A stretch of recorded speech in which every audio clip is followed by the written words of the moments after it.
This is Democracy Now!, democracynow.org, The War and Peace Report. I'm Amy Goodman. The Justice Department's released an additional 3 million pages of documents related to the late convicted sex offender Jeffrey Epstein and what the DOJ, the Department of Justice, is calling the final release of Epstein files. But there are over 2.5 million more pages that remain unreleased. On Sunday, Meet the Press host Kristen Welker interviewed Democratic Congressmember Ro Khanna of California, co-sponsor of the Epstein Files Transparency Act. Has the Justice Department fully complied with the law, Congressman? No, they haven't. They've released, at best, half the documents. But even those shock the conscience of this country. I mean, you have some of the most wealthy individuals, tech leaders, finance leaders, politicians, all implicated in some way, having emails about wanting to go to Epstein's island, knowing that Epstein was a pedophile. It's frankly one of the largest scandals, in my view, in our country's history, and there is a demand for elite accountability. But the survivors' lawyers that I've talked to have said that the survivors are still upset. They're upset that many of their names accidentally came out without redactions, and they want to make sure the rest of the files come out. The New York Times reports the new files include 5,300 files containing more than 38,000 references to Donald Trump, First Lady Melania Trump, Mar-a-Lago, and other related words. Many of the references are news articles about Trump, but the new files also include an FBI document that summarizes allegations made against Trump by people who had called the FBI's Threat Operations Center tip line. The documents also reveal new details about Epstein's connections to the rich and powerful across the world. In one email, Elon Musk asked Epstein, quote, "What day night will be the wildest party on your island?" unquote. Virgin Islands founder Richard Branson sent Epstein an email in 2013 saying he wanted to see him again, quote, "as long as you bring your harem," unquote. Emails showed Trump's Commerce Secretary Howard Lutnick arranged to visit Epstein's island in 2012, years after Lutnick had claimed he'd cut off ties with Epstein. Deputy Attorney General Todd Blanche said it's unlikely anyone else will be prosecuted. A group of Epstein survivors criticized how the DOJ had handled the release. In a statement, the survivors said, quote, "This latest release of Jeffrey Epstein files is being sold as transparency, but what it actually does is expose survivors. As survivors, we should never be the ones names scrutinized and re-traumatized, while Epstein's enablers continue to benefit from secrecy. This is a betrayal of the very people this process is supposed to serve," unquote. We're joined now by two guests. Vicky Ward, longtime investigative journalist, host and co-producer of the podcast series Chasing Ghislaine, the untold story of the woman in Epstein's shadow, which also became a TV series by the same name. Ghislaine Maxwell is expected to testify before Congress on February 9th. Eric Fudali is also with us. He's a partner and managing attorney of the Bloom firm, which is a victims' rights law firm. He represents 11 of Jeffrey Epstein accusers. Let's start with you, Eric. Talk about what came out in these documents and what didn't. In fact, one of your survivors, the people that you represent, was named over 500 times? That's absolutely correct, 538 times. And what's so baffling is this seems to be sort of the perfect storm between incompetency and an active cover-up. It's both, and it's so mind-boggling because they're withholding documents that they shouldn't be withholding, that the public deserves to see based on attorney-client privilege and some other very vague privileges. But on the other hand, they're showing documents that they shouldn't be showing because they contain unredacted names of survivors. 538 times is an outrageous amount of mistakes to expose a woman who was sexually trafficked by Jeffrey Epstein from Uzbekistan in 2009. And that is so significant because that is a year after Jeffrey Epstein got the sweetheart deal from Alex Acosta, which, again, not a lot of documents there explaining Alex Acosta's decision to ignore survivors and give Epstein this sweetheart deal. I remember seeing her I was very shocked in Washington when all the other survivors were there. Incredibly brave. She had decided just late the night before to present herself, right, to stand in solidarity. She's from Uzbekistan. Yeah. But you spoke for her. Yes, absolutely. I spoke for her because she's still been hesitant to become public. Some of the collective empowerment of the other survivors really empowered her to at least show up and show her face. And that was a really big moment for her. Remember, she was abused while Jeffrey Epstein was wearing an ankle bracelet from the Alex Acosta plea deal. So, I mean, it's really compelling. And now she wants to still remain private. She doesn't want her name out there in the grand, national news. And 538 times the DOJ missed her name. And that is a name that was provided by my firm to the DOJ. There's just no excuse for that type of incompetency and that type of mistake. And what about the people who are being protected, not the survivors, clearly? That's what's so mind-boggling about the whole thing is they're naming survivors, they're protecting potential predators, and the real issue here is there's just no oversight. And there's been motions for the court, and we're actually filing an amicus brief and some letters to the court on behalf of our clients to demand that a special master be appointed to review all of the materials and decide what should be privileged, what should be produced, what should be redacted, and what shouldn't. Because right now the public, the survivors, all of us are forced to trust a Department of Justice, Trump's Department of Justice, that has done absolutely nothing to earn our trust. Vicki Ward, what were you most struck by with the release of the millions of pages of files and the pages that weren't released? Right. Well, just to Eric's point about your poor client being trafficked to Epstein in 2009, I did read some interesting exchanges among redacted officials within the Justice Department. They were dated 2011, and it was when Bradley Edwards, another of the attorneys who's represented so many survivors, was pushing, arguing that it had been a breach of the Crime Victims Act, that this non-prosecution agreement had been done behind their backs without their knowledge. Yeah. And you see these unnamed Justice Department officials saying, well, whether or not that deal was good or bad, we've got to dig in and protect ourselves. But there's almost, I was struck by that. I'm paraphrasing, but it was whether or not that was a good. Whatever the content of that deal was, they knew.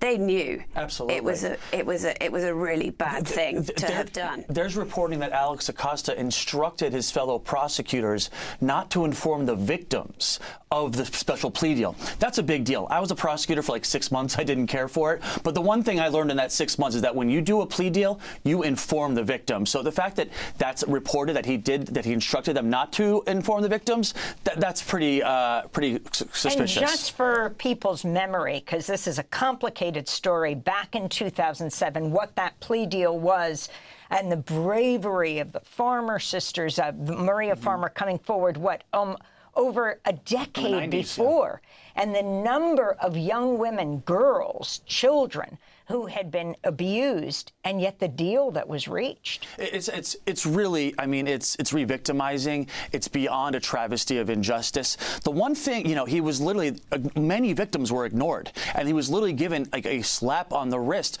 One thing that is important to understand, though, that the one thing Alex Acosta did do is he did make him a registered sex offender in 2007, 2008. So that was public knowledge, and that brings some real questions to anyone that's been released in these new files.